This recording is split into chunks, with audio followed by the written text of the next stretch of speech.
Question number 9 কি চাবা p by q আৰ্হিৰ ভগ্নাংশত প্ৰকাশ কৰা 1 নম্বৰ দিছে 0.81 চাবা পৌনপণিক 8 ৰ ওপৰতো দিয়া আছে 1 ৰ ওপৰতো দিয়া আছে সলিউশন দিলো প্ৰথমে লেট কৰিবা ধৰা হল x equal to 0.81 বুলি দিবা ইয়াতো পৌনপণিক আছে এই পৌনপণিকৰ অৰ্থ হল x equal to আমি লিখিব পাৰো 0.81 dot dot dot 1 number বুলি লিখিব পাৰো হলে সমীকৰণ 1 বুলি লিখিব পাৰো এই পৌনপণিক হল কি 81 ৰ ওপৰত পৌনপণিক থাকিলে 81 কি আছে কন্টিনিউ আছে হল এতিয়া সবা পৌনপণিক কেইটা সংখ্যাৰ ওপৰত আছিল দুটা সংখ্যাৰ ওপৰত তেন্তে আমি কি কৰিব লাগিব এই সমীকৰণ 1ক দুটা সংখ্যা থাকিলে মনত ৰাখিবা যে দুটা সংখ্যাৰ ওপৰত পৌনপণিক থকাৰ বাবে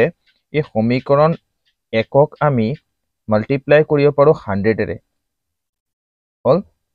কিহেৰে মাল্টিপ্লাই কৰিব পাৰো 100 এৰে মাল্টিপ্লাই কৰো যদি এটাৰ ওপৰত থাকিলে তেনেহলে আমি 10 এৰে মাল্টিপ্লাই কৰিম আৰু তিনটাৰ ওপৰত থাকিলে আমি 1000 এৰে মাল্টিপ্লাই কৰিম দুটাৰ ওপৰত আছে আমি কিহেৰে মাল্টিপ্লাই কৰিম 100 এৰে মাল্টিপ্লাই কৰিম তে সমীকৰণ 1ক সবা সমীকৰণ 1ত কি আছে ইয়াত x এটা আছে মাল্টিপ্লাই কৰি দিয়া 100 দি প্লাই মাল্টিপ্লাই x কৰি দিয়া এবাৰ আৰু 100 দি প্লাই মাল্টিপ্লাই কৰি দিয়া 0.81 dot dot dot হল 100 দি প্লাই x মাল্টিপ্লাই কৰিলে কি হ'ব 100x হ'ব আৰু 100 দি প্লাই 0.81 ক মাল্টিপ্লাই কৰিলে কি হ'ব 81 dot dot dot সমীকৰণ 2 বুলি দিবা এতিয়া চাবা 100 দি প্লাই 0.81 ক মাল্টিপ্লাই কৰোতে 81 হৈছিলে ইয়াক সহজে বুজিবলৈ হলে 10 দি প্লাই যদি আমি 0.8 ক মাল্টিপ্লাই কৰো তেন্তে চাবা 10 8 গুণ কিমান হল 80 হল পয়েন্ট কি ঘৰ আছিল 11 আগত তেন্তে 11 আগত পয়েন্ট যাব মানে পয়েন্ট যেতিয়া আমি 10 দি প্লাই 0.8 ক হয়নে 8 ক মাল্টিপ্লাই কৰোতে 8 11 আগুৱাই গৈছিলে পয়েন্টৰ আগফালে 11 আগুৱাই গৈছিলে তে 100 দি প্লাই মাল্টিপ্লাই কৰিলে ইয়াত কি হ'ব দুঘৰ আগুৱাই যাব দুঘৰত কি আছে 81 আছে 81 দুঘৰ আগুৱাই গল হলনে দুঘৰ মানে কি 81 এটা আগুৱাই গল এতিয়া আমি কি কৰিম 2 - 1 কৰি দিও সমীকৰণ তোমালোকে সমীকৰণ 2 - 1 বুলি লিখিব পাৰা বা 2 - 1 ইমপ্লাইজ দিব পাৰা 2 - 1 কৰিলে কি হ'ব চাবা সমীকৰণ 2 আগতে লিখিবা 100x equal 81 dot dot dot হল এতিয়া সমীকৰণ 1ত কি আছে x equal এই x টো x ৰ তলত লিখিবা এই পয়েন্টটো পয়েন্টৰ তলত দিবা 0 দিবা ইয়াত ই আছে 81 ইয়াত লিখিবা 81 dot dot dot হল এটা মাইনাস কৰি দিয়া মাইনাস কৰিলে কি হ'ব চাবা 81 ৰ পৰা 81 গলে কিমান হ'ব 0 81 ৰ পৰা 81 গলে কি হ'ব 0 81 ৰ পৰা 81 গলে কি হ'ব 0 0 নিলিখিবা ইয়াত 81 ৰ পৰা 0 গলে কিমান হ'ব 81 দিবা ইয়াত হল এতিয়া 100টা x ৰ পৰা 100x ৰ পৰা এটা x গলে থাকিব কেইটা x 99x হল ইয়াক আমি লিখিব পাৰো x equal to 81/99 লিখিব পাৰো হলনে x equal to কি লিখিব পাৰি 81/99 কাৰণ যেহেতু 99 ইহেৰে আছিল x ৰ লগত পূৰণত আছে হল এতিয়া আমি x টো ৰাখিম পূৰণটো কি হৈ যাব হৰণ হৈ যাব কাৰ তলত আহিব 81 ৰ তলত তে 9 দি প্লাই কাটি দিয়া 9 গুণ কিমান হল 81 আৰু 9 11 গুণ কিমান হল 99 হলনে ইয়াত আমি লিখিব পাৰো x equal to কি লিখিব পাৰো 9/11 এটো হল কি ইয়াৰ आंसर 9 ৰ 2 নম্বৰটো কি দিছে চাবা 0.18 পৌনপণিক আছে 8 ৰ ওপৰত সলিউশন দিলো লেট ধৰা হল x equal to আমি লিখিব পাৰো 0.18 পৌনপণিক এটা আছে এটা কিন্তু x equal to আমি কি লিখিব পাৰো 0.1888 dot dot dot 1 নম্বৰ সমীকৰণ হলে কাৰণ পৌনপণিক থকাৰ বাবে এটো কি আছে কন্টিনিউ আছে কাৰণে ডট ডট দিয়া হৈছে এতিয়া চাবা এই পৌনপণিক কেইটাৰ সংখ্যাৰ ওপৰত আছিলে এটা সংখ্যাৰ ওপৰত তেন্তে এই 1 নং সমীকৰণক 1ক আমি মাল্টিপ্লাই কৰিম কিহেৰে 10ৰে হলনে পৌনপণিক এটা থকাৰ বাবে কিহেৰে মাল্টিপ্লাই কৰিম 1 নং সমীকৰণক 10ৰে ইমপ্লাইজ দিলো এতিয়া 10 দি প্লাই প্ৰথমে 1 নং সমীকৰণক মাল্টিপ্লাই কৰি দিয়া 10 দি প্লাই xক এবাৰ মাল্টিপ্লাই কৰিবা আকৌ 10 দি প্লাই মাল্টিপ্লাই কৰিবা কাক 0.1888 ... এতিয়া এই 10 দি প্লাই xক মাল্টিপ্লাই কৰিলে কি হ'ব 10x পালো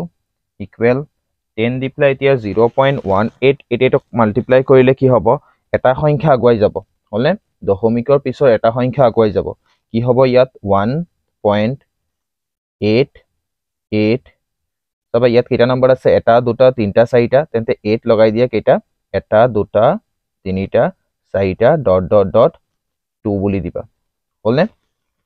ইয়াত 8 কেইটা লবা ইয়াত পইণ্টৰ পিছত কেইটা সংখ্যা আছে এটা দুটা তিনটা চাৰিটা আমাৰ সুবিধাৰ বাবে আমি কি কৰিম পইণ্টৰ পিছত 8 কেইটা লম এটা দুটা তিনটা চাৰিটা ... এতিয়া কি কৰিম আমি এই সমীকৰণ 2ৰ পৰা 1 মাইনাস কৰি দিও ঠিক আছে 2 - 1 কৰি বুলি লিখিব পাৰা বা ইমপ্লাইজ দিব পাৰা এতিয়া 2 নম্বৰ সমীকৰণটো লিখা 10x = 1.8888 ... দিলো 1 নম্বৰ সমীকৰণটো এই xৰ তলত x বুলি দিবা এই পইণ্টৰ তলত পইণ্ট দিলো ইয়াত কি আছে 0 0 দিবা ইয়াত দিবা 1.88 ... হলনে আমি চাৰিটা সংখ্যা কিয় লৈছিলো এতিয়া বুজি পাইছা কাৰণ চাৰিটা সংখ্যা থাকিলে মাইনাস ইয়াত তলতো চাৰিটা সংখ্যা আছে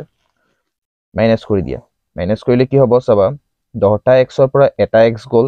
থাকিল 9টা x 8ৰ পৰা 8 গল 0 8ৰ পৰা 8 গল 0 8ৰ পৰা 8 গল 0 0 নিলিখিবা 8ৰ পৰা 1 গলে কিমান হ'ব 7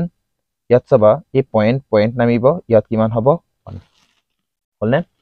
এতিয়া আমি কি কৰিব পাৰো ইয়াত চাবা implies x = আমি কি লিখিব পাৰো 1.7/9 বুলি লিখিব পাৰো কাৰণ 9 টো পূৰণ আছিল ইফালে আহিলে কি হ'ব হৰণ ইয়াৰ পিছৰ কাম হ'ল x = ইয়াত চাবা এই পইণ্টটো আতৰালে কি হ'ব হয়নে এতিয়া চাবা ইয়াত পইণ্টটো আতৰালে কি হ'ব তলত এটা 10 এটা নামিব হলনে 17/9 ইনটু আমি কিমান লিখিব পাৰো 10 কাৰণ ওপৰত পইণ্ট কেইটা আছিল 11 আগত আমি আতৰাইছো তেন্তে কি আহিব তলত এটা 10 আহিব ইয়া x = আমি কি লিখিব পাৰো 17 কি লিখিব পাৰো 90 এটো হল কি ইয়াৰ आंसर क्वेश्चन नंबर 3 কি হিসাবে 2.477 ৰ ওপৰত কি আছে পৌনপণিক আছে সলিউশন দিলো ইয়াত লেট ধৰা হল x = 2.47 পৌনপণিক হলনে x = আমি কি লিখিব পাৰো 2.47 কন্টিনিউ আছে 777 তিনিবাৰ ধৰিলো ... 1 নম্বৰ বুলি দিলো এতিয়া পৌনপণিক কেইটা সংখ্যাৰ ওপৰত আছিল এটা সংখ্যাৰ ওপৰত তেন্তে 1 নং সমীকৰণক কিহেৰে পূৰণ কৰিম 10ৰে তেন্তে 1 নং সমীকৰণক তোমালোকে লিখিও কৰিব পাৰা 1 নং সমীকৰণক 10ৰে পূৰণ কৰি বা 1 ইনটু কি লিখিব পাৰি 10 implies এতিয়া 10 দি প্লাই এই সমীকৰণটো পূৰণ কৰি দিও 10 দি প্লাই মাল্টিপ্লাই কৰা xক আকৌ 10 দি প্লাই মাল্টিপ্লাই কৰিবা কাক 2.47 এটা আছে তিনিটা দিছিলো দুটা তিনিটা ... এতিয়া 10 দি প্লাই xক মাল্টিপ্লাই কৰিলে হ'ব কি 10x = 10 দি প্লাই এই সবা 10 দি প্লাই যদি আমি 2.4777ক মাল্টিপ্লাই কৰো তেন্তে কি হ'ব দশমিকৰ পিছৰ এটা সংখ্যা আগুৱাই যাব কাৰণ 10 দি প্লাই পূৰণ কৰিলে দশমিকৰ পিছৰ এটা সংখ্যা আগুৱাই যাব ইয়াত আমি কি লিখিব পাৰো 24 হলে 24 এই পইণ্টৰ পিছত 4 আগুৱাই গল তেন্তে কি থাকিব 7 ইয়াত চাবা 1 নং সমীকৰণ কেইটা আছে সংখ্যা দশমিকৰ পিছত এটা দুটা তিনটা চাৰিটা তেন্তে 7 কেইটা লব পাৰা এটা দুটা তিনিটা চাৰিটা ... 2 নম্বৰ এতিয়া সমীকৰণ 2 ৰ পৰা 1 মাইনাস কৰি দিও 2 - 1 কৰি ইয়াত কৰি লিখিব পাৰা 2 - 1 কৰি সমীকৰণ 2 - 1 কৰিলে কি হ'ব 10x লিখিবা সমীকৰণ 2 আগত লিখিবা 10x = 24.7777 ... লিখিলো 1 নং সমীকৰণত কি আছে x ইকুৱেল দিবা ইয়াত পইণ্টৰ তলত পইণ্ট দিবা এই 2 এই 4ৰ তলত হ'ব হ'লনে পিছত কি আছে পইণ্টৰ তলত পইণ্ট দিয়াৰ পিছত এই 4 ক'ত আছে এই 4 হ'ব এই 7ৰ তলত 7 7 7 দিবা ডট ডট ডট মাইনাছ কৰি দিয়া 7ৰ পৰা 7 গ'লে কি হ'ব 0 7ৰ পৰা 7 গ'লে 0 7ৰ পৰা 7 গ'লে কি হ'ব 0 নিলিখিবা 7ৰ পৰা 4 গ'লে কিমান হ'ব 3 পইণ্টৰ তলত পইণ্ট দিবা 4ৰ পৰা 2 গ'লে কিমান হ'ব 2 হ'ব আৰু ইয়াত কিমান হ'ব এটা 2 ইকুৱেল 10টা xৰ পৰা এটা x গ'ল থাকিল কেইটা x 9টা x ইয়াত কি লিখিম আমি 9x ইমপ্লাইজ দিবা x ইকুৱেল টু আমি কি লিখিব পাৰো 22.3 বাই কিমান লিখিব পাৰো 9 এটো 3 এতিয়া ইয়াত চাবা x ইকুৱেল টু এই পইণ্ট চাবা পইণ্টৰ পিছত কেইটা সংখ্যা আছে এটা 223 বাই 9 ইনটু পইণ্টৰ পিছত কেইটা সংখ্যা চাবা পইণ্টটো আঁতৰোৱাৰ পিছত আমি পইণ্টৰ পিছত এটা সংখ্যা আছিল 10 এটা তলত লিখিবা হল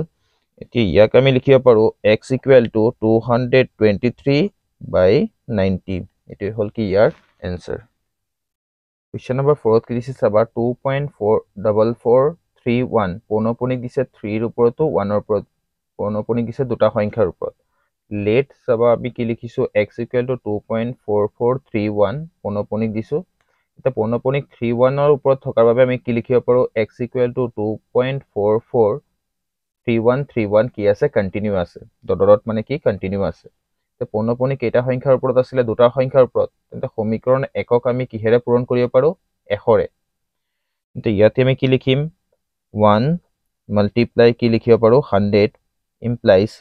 তে এক নং সমীকৰণক আমি এশৰে পূৰণ কৰি দিও তে 100 দি প্লাই তুমি xক পূৰণ কৰিবা আকৌ 100 দি প্লাই আমি পূৰণ কৰিম কাক 2.44313131 ডট ডট ডট এতিয়া 100 দি প্লাই xক পূৰণ কৰিলে কিমান হ'ব 100x হ'ল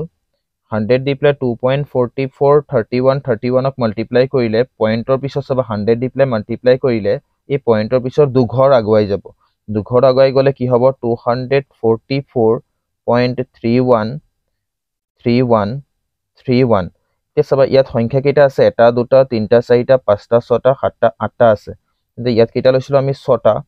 ইয়াত আৰু দুটা 31 বঢ়াই লবা ডট কিমান হল ডট 2 নম্বৰ সমীকৰণ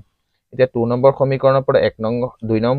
সমীকৰণৰ পৰা আমি 1 নং সমীকৰণ মাইনাস কৰি দিও 2 - 1 কৰি বা ইমপ্লাইজ দিলে হ'ব কৰি লিখিলে হ'ব বা ইমপ্লাইজ দিলে হ'ব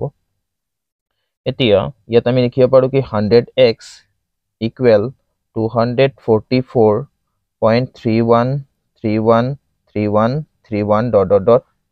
এক নং সমীকৰণ লিখা x ইকুৱেল কি লিখিব পৰা যায় এই পইণ্টৰ তলত পইণ্ট দিবা এই 2 কত হ'ব ইয়াত 44 31 31 31 ডট ডট মাইনাস কৰি দিয়া 31 ৰ পৰা 31 গলে 0 0 0 লিখিবা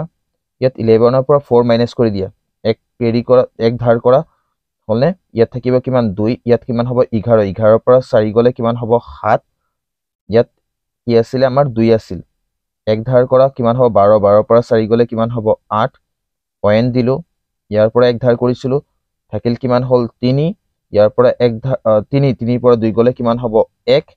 ইয়াত কিমান আছে 4 ইয়াত কিমান আছে 2 ইয়াত 100টা x ৰ পৰা এটা x গল থাকিল কেইটা x 99টা x হলনে ইমপ্লাইজ দি প্লাই আমি লিখিব পাৰো x ইকুৱেল টু 241.87 বাই কি লিখিব পাৰি 99 বাই কি লিখিব পাৰি 99 এতিয়া x ইকুৱেল টু আমি কি লিখিব পাৰো 241 পইণ্টক আঁতৰাই দিয়া পইণ্টৰ পিছত কেইটা সংখ্যা আছে দুটা 87 তলত কি হ'ব 99 ইনটু কি হৈ যাব 100 কাৰণ পইণ্টৰ পিছত দুটা সংখ্যা থকাৰ বাবে তলত কি আহিছে এটা 100 এতিয়া পইণ্টৰ পিছত দুটা সংখ্যা পইণ্টৰ পিছত কেইটা সংখ্যা আছিল দুটা সংখ্যা পইণ্টটো আঁতৰোৱাৰ বাবে কি তলত কি আহিল এটা 100 x ইকুৱেল টু কি লিখিব পাৰি 24187 বাই 99 1 যা কিমান হ'ব 99 0 কেইটা আছে দুটা দুটা শূন্য লগাই দিবা এটোই হল কি ইয়াৰ आंसर